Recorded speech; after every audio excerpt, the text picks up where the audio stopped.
अस्सलामुअलैकुम दोस्तों, क्या हाल है। उम्मीद करता हूँ कि सारे दोस्त खैरियत से होंगे। हंटर एंड एक्सप्लोरर की नई वीडियो के साथ आपका मेज़बान इकराम आपकी खिदमत में हाज़िर है। आज की नई वीडियो बहुत ही जो है ना एक हसास मामले के ऊपर बनाई गई है।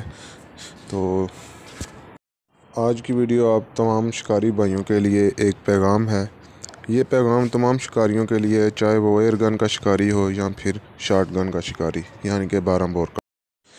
बात दरअसल ये है कि हालिया मामलात जो कि सबको पता है कि एयर गन तमाम किस्म के शिकार के लिए बैन कर दी गई है और आप इसका शूटिंग लाइसेंस भी हासिल नहीं कर सकते।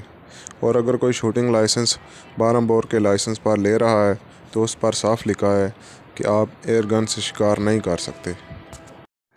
ऐसे हालात में हमें क्या करना चाहिए? हमें एक दूसरे का साथ देना चाहिए, ना कि हमें एक दूसरे की राह में रुकावटें पैदा करनी चाहिए। सोशल मीडिया पर आए रोज़ एयर गन वाले शिकारी शॉट गन वाले शिकारियों के ख़िलाफ़ पोस्टें लगा रहे हैं और शॉट गन वाले शिकारी एयर गन वालों के ख़िलाफ़। पर इससे क्या होगा? मैं बताना चाहता हूँ कि इससे क्या होगा। आप तमाम शिकारियों का आपसी इख्तलाफ बढ़ेगा और ये इख्तलाफ अक्सर औक़ात लड़ाई झगड़ों तक भी पहुँच जाता है और खून खराबा भी होता है। मेरी आपसे गुजारिश है, आप तमाम शिकारी दोस्तों से, भाइयों से, कि ऐसी पोस्टें वगैरह ना किया करें, खुदारा ना किया करें। इसमें एक बात भी अगर किसी को बुरी लग जाए तो वो फिर ये सोचता है कि उसने मेरी ज़ात के ख़िलाफ़ ये बात कही है, तो ये खून खराबा होने का अंदेशा होता है। बराए मेहरबानी अपने अल्फाज को मुनासिब अंदाज में इस्तेमाल किया करें ताकि दूसरे की दिल आज़ारी ना हो और ऐसी पोस्टों से गुरेज़ करें।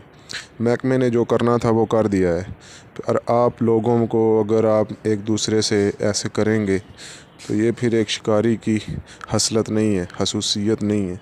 तो मेरी तमाम दोस्तों से गुजारिश है कि एक दूसरे पर कीचड़ उछालना नहीं चाहिए, क्योंकि कोई ऐसा रास्ता निकालें हम जो इस पाबंदी को ख़त्म करे, ना कि इस पाबंदी को और बढ़ाए।